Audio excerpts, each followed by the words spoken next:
this. Hi, Rachel. How are you this afternoon? Hey, Mr. Miller, I'm good. How are you? I am amazing. We also have a guest with us today, Anastasia Harrell.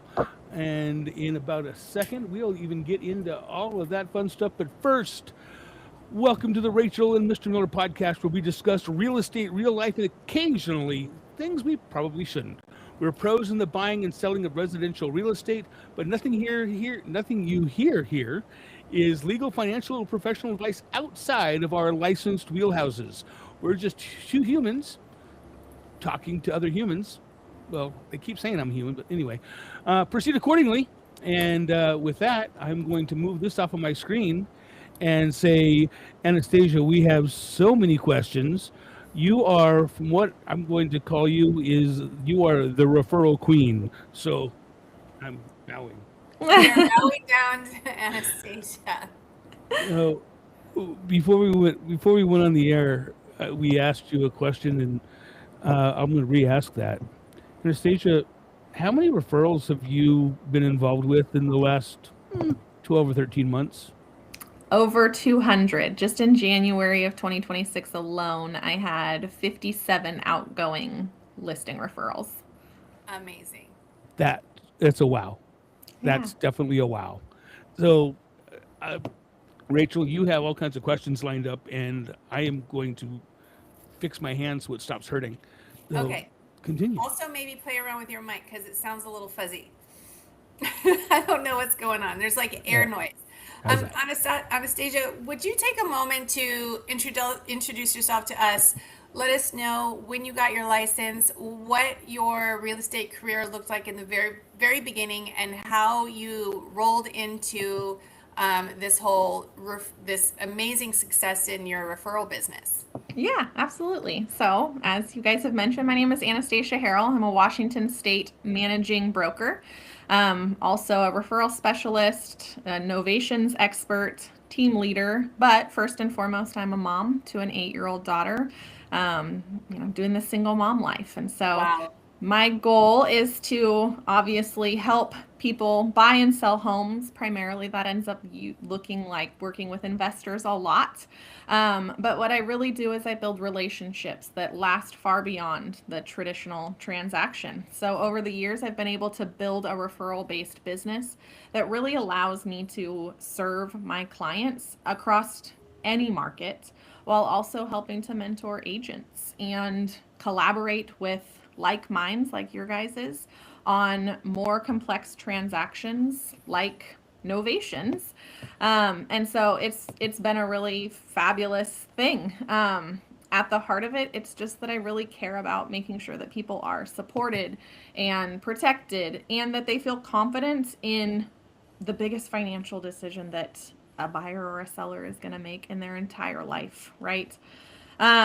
So yeah, that's kind of a little bit about me. Oh, And so I think you mentioned you obtained your real estate license back in 2017. Yep. So it's been almost 10 years. What did your career look like in those first, 1 to 2, maybe 3 years? Yeah. So, when I first got my real estate license, I was a dental hygienist. I'd been in dentistry for 11 years. And it was stable, it was safe. But ultimately, I had a ceiling and I had somebody else that was controlling my schedule, right? I had to show up for my patients. The final kind of thing for me, I had been licensed doing both full time. I was full time real estate and full time hygienist. And my daughter and I both ended up with COVID right during 2020 before they really even knew COVID was hitting our area. And it took both of us out. And Mm. my daughter got it first. I was still expected to show up and take care of my patients. And by the time I got home one afternoon, her fever was so high, and we were going on our third visit to the children's hospital. And I got home. My dad had been with her, and her fever was so high she could hardly open her eyes and look at me. And I remember swooping her up off the couch and just being like, it still kind of gets me choked up. I was so scared. I could not believe that I had just left my child to take care of my patients for an entire day when she felt this horrible. So I rush her back into the children's hospital, and they end up giving us a bunch of medication, double ear infections. She ended up with pink eye. It was just horrible. And really, then to find out later it was COVID. But then I ended up getting sick too. And then the world shut down, right? So I was going to be able to return back to work the day before the shutdown in our area. And I was like, yeah, I'm not actually. So I just didn't go back. And, real estate had always been something I was interested in.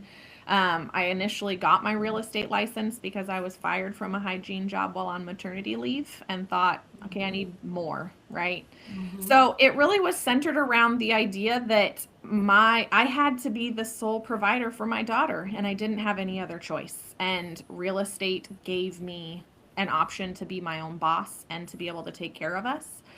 But then it also, hygiene became the thing that really pushed me out of doing that job and right into full-time real estate. And I just never looked back. And so, things were pretty scary during that time. If for those that were in the market during the pandemic time, showing homes was really tricky and there was just a lot of stuff. I started realizing I couldn't really be one of those agents that could be out pounding the pavement because I had a daughter at home to take care of and her needs were important. I wanted to be the mom that could pick her up when she didn't feel good or, go on the field trips or be at the after school activities. I wanted to be present for all of those things, and showing homes and working with buyers and pounding the pavement with, going out and doing listing walkthroughs wasn't really going to work for me. So I started looking at opportunities to kind of shift into something a little different. And that became agent attraction for a while. I was one of the top 5% attractors at my prior brokerage. And then what do you mean by that? Sorry to interrupt. Yeah. I was attracting agents to our brokerage that had a rev share model. And so I became really good at that because I had kind of a unique thing, right? I was teaching people that you didn't have to be out pounding the pavement to still collect a check every month, right? And I was leveraging the efforts of other people to continue to grow myself, my business, and my income. And then ended up coming across Epic, which is where we are now. And so we shifted over here because there was a lot more opportunity. And all of those connections I kind of had built along the way had always been really important. I continued to pour into those and feed those relationships, and they just continued to grow. I met with a gentleman here locally who is an investor client of mine, and he said, hey, I want to do these things called novations, and I've been doing them for a little bit, but I need an agent that's really good. And I was like, okay. And so I started learning how to do those, and then it just continued to build and build because I'm one of those people that if something comes across my desk, if it's something I'm interested in, it's something I'm going to take hold of, and I'm going to do it over and over again. And I'm going to break it, and I'm going to fix it and make it better and break it again until it can't continue to get any better. I'm going to master the efforts. Otherwise, it sits over here in a pile. And there are things right over here in my pile. It's my little, parking lot there that don't get my attention, because they either are going to be monopoly money or they are going to be something that's really not a passion of mine. But finding unique ways to work under the umbrella of real estate has always been of interest to me. It doesn't have to be a box that everybody puts you in. Scott, I know you're dying to get into novations. I want to ask one question before, and then I'm going to let Scott ask two because I think he's got two. Am I wrong? Go ahead. Am I wrong? Yes. Okay. Really quick, because everything you just said was so intriguing to me, and you said a lot of little buzzwords that kind of put bells off in my head. But you said you continue to feed and nurture relationships. And could you, real quick, so we can get to Scott's questions before he forgets what they are, could you give us a few examples of what that means to you, what you did to nurture and keep those relationships strong and growing? Yep. I positioned myself as what I like to call, and I don't hear it often, but I like to use the word a connector. I positioned myself as a connector. And so I'm constantly checking in with people and seeing what they're needing, what services I can help them locate, or how I can be of assistance. And so I continue to nurture all of my relationships by just kind of following up and seeing what somebody might need, what they could help with, what I could help with, and how things are going for them, and offering bits of advice on whether that's, hey, I have somebody who could help with that, or maybe it's, have you thought about doing it this way or tweaking this a little bit. And a lot of those things come from experience and exposure, right? And so it gives you a unique position when you're able to say, I have somebody for that, or have you thought about it this way? And I always tell agents, I'm like, a lot of people want to look at something in a two-dimensional way, right? They want to just look at something 2D. I don't. I want to spin it around, and I want to look at it from every single angle and look at it in 3 and 4 dimensional instead, to really be able to squeeze everything I can out of those opportunities. And so, I coach a lot of agents, even in their own arenas, about how they can look at something a little bit differently to yield more opportunity or to get them better results. Because you should be looking beyond just the surface at opportunities. There's always more in something. Amazing. Miller. Did I forget? No, I didn't forget. I've found out why my mic's not working is my cool microphone isn't connected. Oh, there you go. It's so much better now. That was the problem. Better like this? No. Okay. So explain what Novation is I did a quick Google search and I see that you're a Novation expert, and I'm like, what's a Novation expert? Before we do a deep dive into the referral world, this may be a Novation. I suspect is going to be a whole nother podcast at some point. But give us a teaser of what Novation is, as I thought it was something like the sub 2 market, and I found it is not the sub 2 market. No. But I was like, is she just using a different word? So if you can give us I'm going to say the high level view of what Novation is, that would be amazingly outstanding. Yep. So I hear that from a lot of people. It's sub 2, it's wholesaling, it's this, it's that. And I tell people all of the time, agents, don't go on Google and don't go and use ChatGPT, because it's going to give you really terrible information, which is why I created the Novation Starter Kit, because the information is not readily available. And if you can find information on what a Novation is, you're not going to get a good answer. It's going to run you in circles. So Novations at its core, a Novation is a type of transaction that is going to help a seller who maybe can't or doesn't want to sell in a traditional way, to help them restructure that transaction or deal so that the property can still be marketed on the open MLS and sold with the assistance of another person in the mix, another party. And so from a 10,000 foot view, that is what a Novation is. Now I get asked all of the time, well, why would someone decide they wanted to sell that way? The answer I always give is it's the same with any listing, right? So we all know as real estate agents that selling homes can be really stressful. Are you sure? High emotion. Yeah, right? There's a lot of high emotion, but it can be just really daunting to people. And there are a lot of people who don't want to deal with all of that. And so a novator is someone who can help step in, and they essentially play the intermediary, I guess, and take a lot of that stress and decision making off of the deeded owner's plate to help facilitate the sale. You're still leveraging the use of a listing agent and a buyer's agent. That doesn't change. But the reason that somebody would decide to do that could be something as simple as they've had a bad experience with a realtor and they just don't feel comfortable using one or trying to find one themselves again.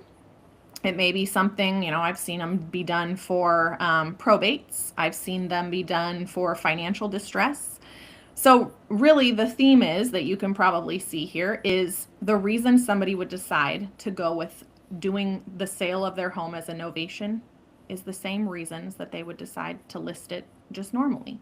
They just aren't looking to be the one that's in charge of all of the stress and micromanaging of everything throughout the duration of the sale of their home.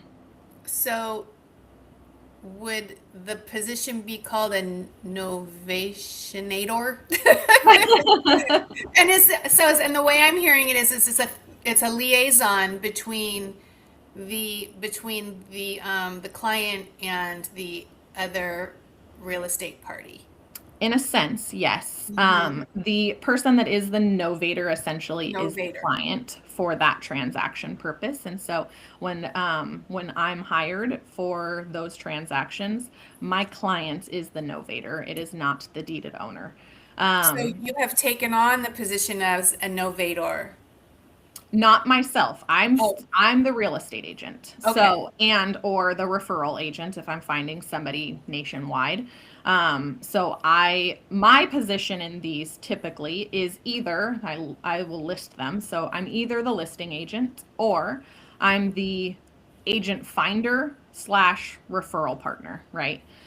Because I'm finding an agent nationwide who's familiar with these types of transactions to represent the novators in those transactions. This is definitely going to be another podcast. I can tell that there's Yeah. a lot of it.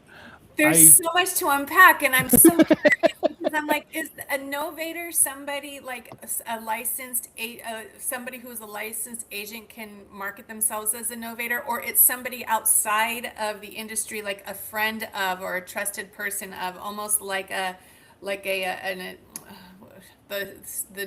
word's escaping me right now, a power of attorney. Is that? It's not a power of attorney. So, power of attorneys have to typically go before judges and things like that and are notarized. This is a contractual agreement that happens between the deeded owner and the novator and Whoever they choose for that person to be. Interesting. Okay. Sherry on chat just said a novator acts on behalf of the homeowner, question mark. Correct. Sherry gets a gold star. Yeah. Hi, Sherry. Cool. Awesome. Yes. So definitely this is going to be a whole another show and potentially more than 30 minutes.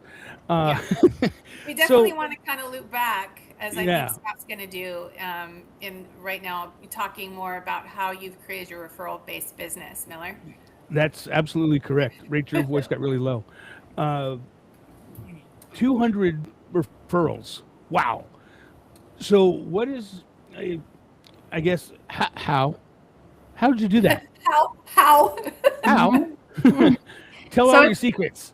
It's really been a lot of nurturing of relationships. It started out as working with one person here local to me, and then doing really great work. And that person's partner in those things was like, wow, I haven't seen anybody do this way. And your process is incredible. I need access to it. And I know other people who need access to it. And so then it became more and more and more. And when you niche into something, like novations and really hard niche into it, this is not one of those things where you can go and find somebody who has this level of experience easily. There are not a ton of people who, one, even know what a novation is, but two, that have the level of experience with them that I have. And so that I typically, and even, I'll have calls with agents, right, that I'm sending referrals to, and I'm like, do you have this experience? I can usually tell within a couple minutes if they do. And so it really was about dialing in on and seeing, I saw a need and dialed in on that need and continued to pour into it to build that up. And so the initial relationship, it became the foundation of everything, really. And it grew because people trusted me enough to attach their name to mine. And that's something that is very sacred to me. And so I get asked all the time, like, hey, will you teach lead gen on this? And I'm like, no, those relationships are very sacred to me. Referrals aren't just business for me. These are someone saying, I believed enough in what you brought to the table or what you have recommended, to continue to recommend you to other people. So that has just continued to grow and grow and grow. So my guess is you have I'm going to air quotes, a screening process for your referral pool, I'm going to call it. I do. Yeah. I'm pretty particular about who I will take on. Not everybody treats referral business the same. And at the end of the day, it's a reflection of me. So if I were to send somebody, let's say to you, Scott, and say, hey, can you take care of this client for me? It's not just your performance just isn't a reflection of you. It is, yes, but it's also a reflection of me because Absolutely. I'm the one who said, Scott would be a really great agent for you to work with. I'm going to connect you. And I can't tell you how often I end up ghosted. I presented at an area leadership retreat, and I had a little thing that was around Halloween time that just said, I didn't realize that ghosting applied to the referral client too. And that this is, what they were talking about, because it happens all the time that the client and I get ghosted, and then I look really, really bad. So I am pretty particular about who I will trust with referrals. Somebody has to, in most cases, they have to have experience. Now, that's not to say I won't teach somebody. I probably trained 75 agents last year alone. Wow. In Novations. And I have readily available the Novation Starter Kit. And so for those that are interested in being able to represent this type of client in these types of transactions, I do have the starter kit available. It is not my one-on-one coaching though, but it does give you clear information on what novations are, how to manage them properly, all of those things. And so really what I'm looking for in my referral partners, since my referrals tend to be Novation based, is somebody who has experience or knowledge in novations. They don't have to be an expert. I work with them through the entire duration of the deal. And I never mind teaching someone. If I'm really in a tight bind and it's an area that's very rural, I will still teach agents how to do these. My preference is to find agents who already have the experience or have gotten on my VIP list by doing the Novation Starter Kit and or my coaching. And so I want to make sure that these clients have good representation, because it's not one of those things that you can just do by the, seat of your pants. Like, you really need to know what you're doing for this, not only for their sake, but also for yours, and not just yours either. Your brokerage, agents shouldn't be doing things that they don't have the knowledge base in, or not. They're not staying in their wheelhouse, as I like to say. Yeah, exactly. Yep. And there are NAR rules that apply to that, right? So, I do a vetted process. I usually will look for somebody to tell me that they have experience or knowledge, and then usually it's a phone call. I've narrowed those phone calls down to about 5 minutes. I can tell within about 5 minutes whether or not it's going to work or not. And I do have some things after the phone call that are expected. They need to be able to send me their information. They need to put their information into a form that I've created. And if they can't do those things, it's a pretty good indication of me that it's probably not going to be a good fit. Because if you can't do those simple tasks, how are you going to represent the client? So I'm putting words in your mouth. It sounds like a lot of your referrals are in the Novation world and not in the traditional, I'm going to say, in the traditional referral world of a referral. Like, hey, my brother Tom has Yeah. Right. It's a niche referral. So even still with a niche referral, that's still a huge number. Yes, you were in my head, Miller. Mm-hmm. I was like saying those things, same things in my head. Those same questions were coming forward. So you're doing traditional referral. When I say traditional referrals, like, I know an agent here in Southern California who referred an agent in Oregon, and it was a traditional referral. And that agent in Oregon was a complete and utter fail. I mean, total fail. Yeah. That just drives me crazy. And we have tools and systems available with us at Epic to help resolve that. Even still, it was a complete and total fail. Uh, when you do a traditional referral, are you using that same type of uh, all I can think is execution, that same type of execution when you're doing typical referrals? Yes and no. My favorite answer. Yeah, I'm like, well, kind of, maybe. I'm very thorough. I have a very type A personality. I stay very active in my referrals. I know within minutes that something is falling through the cracks because I do stay involved through the entire duration. That means a very extensive workload for me. And I've had to hire people in place to be able to manage things properly. But traditional in the sense that, yes, I'm still saying, hey, can you take on this referral? And here's what the referral fee is going to be. And here you go. Here's the client. Not traditional in the sense that I don't say, hey, this was a great time. Here you go. Let me know when that check hits my account, right? Or the brokerage's account, however you're paid out. So not traditional in that sense. I really play a pretty active role through the entire duration of the referral.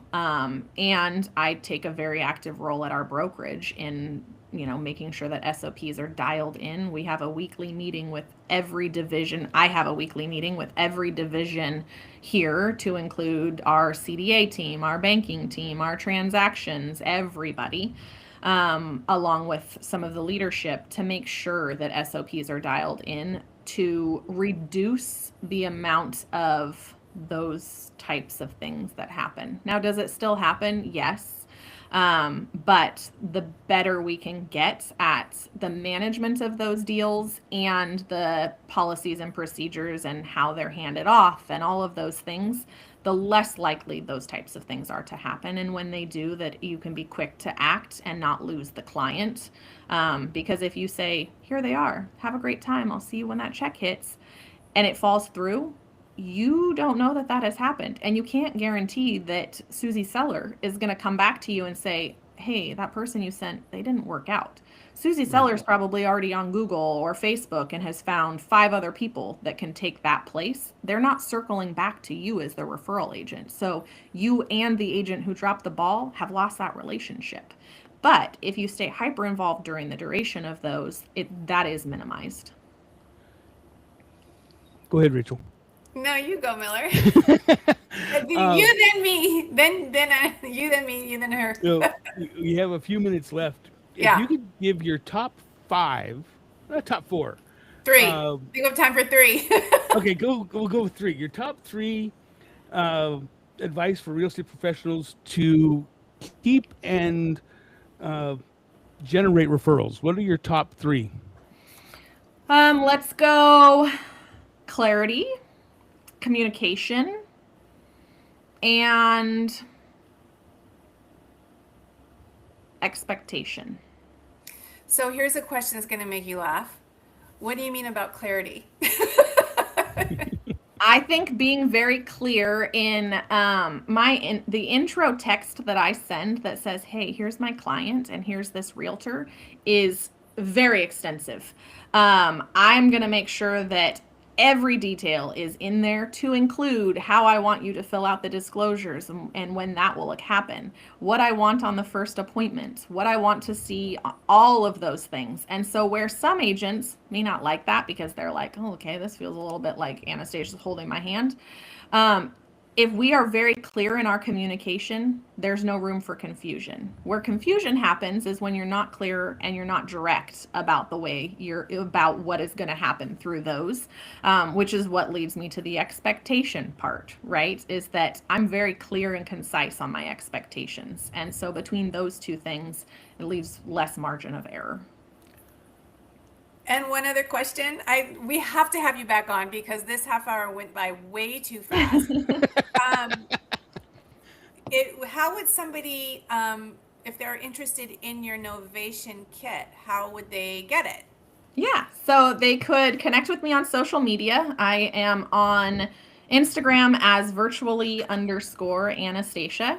And I am on Facebook as Anastasia, so first name, and then Best WA Properties, because I'm in Washington. So Anastasia Best WA Properties on Facebook. And it is plastered all over there. You can't miss it. I think every post probably has some sort of connection into how to get that access.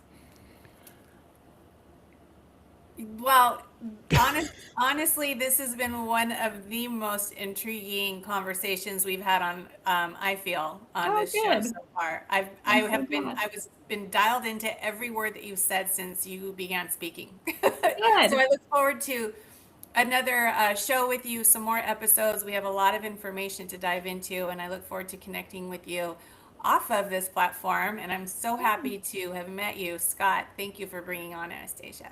Absolutely. Thank you guys for having me. Before we go, I'm going to say don't go away too fast after we go off the air here. And because we are now at 31 minutes, what's the best email for someone to reach out to you at, Anastasia? Yeah, so it is my first name, Anastasia, at bestwaproperties.com. Awesome. And Rachel, best way to people to reach out to you, not in Washington, but they're in Ventura County. Anywhere. I'm anywhere. I'll be anywhere. I'm Rachel at gratishomes.com is my email. My website is rachelmoreno.gratishomes.com, and you can call me 805-813-0664. Miller? Awesome. I can be reached at Homes with Scott K. Miller, or text me at 760-264-3501. Anastasia, I have people messaging me on the chat saying, I'm still trying to wrap my head this concept around Novation. And I'm going to say, you'll have to tune in next time. Or you can reach out to Anastasia directly. And don't Google and don't chat, because they won't tell you anything. They will not. The information is so, it makes me cringe, to be honest. The information is so bad. I think I can hear Sherry typing, going, I'm going to find out more because I want to find out more. Wonderful. So yes, I'm sure that she will. So anyway, with that, I will, again, Anastasia, don't hang up yet. I really appreciate you being on the show with us today. And Sherry just said, yeah, she's going to be reaching out. With that, I, again, thank you for being on the show today. And next week, I believe we're going to have on a credit repair expert, and I'm not going to say who they are yet because I haven't totally dialed it in. However, there are lots of scams out there, and our credit repair expert is not a scam, and she's actually all official-like. So I am Scott Miller, otherwise known as Miller, with Epic Realty, and Rachel and Anastasia. Thank you all for being here today, and we will talk to you guys next week. Thanks very much, everybody. Have a good afternoon. Take care. Have a great day. Bye, everyone. Bye.